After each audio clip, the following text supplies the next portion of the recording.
யாழ்ப்பாண மாநகர சபையின் சைவ சமய விவகார குழுவினரினால் நல்லூர் கந்தனின் பெருந்திருவிழாவினை முன்னிட்டு வெளியிடப்படும் நெல்லை குமரன் மலரின் 33வது இதழ் நேற்றைய தினம் வெளியிட்டு வைக்கப்பட்டது. நெல்லை திருஞான சம்பந்தர் ஆதீன கலா மண்டபத்தில் நேற்று காலை 9 மணியளவில் இடம்பெற்ற இந்நிகழ்வில் யாழ் மாநகர முதல்வர் மதிவதனி விவேகானந்த ராஜாவினால் நெல்லை குமரன் மலர் வெளியிட்டு வைக்கப்பட்டது.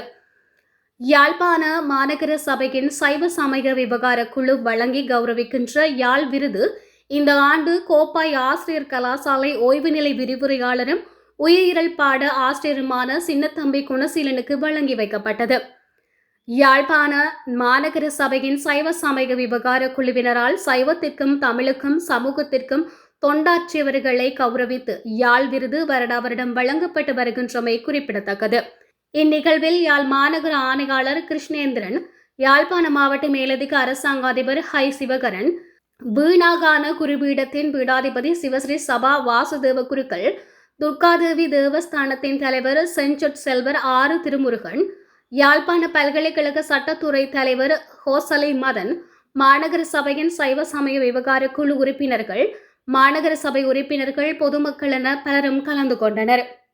तन्नस्तन्दप्रचोदयात्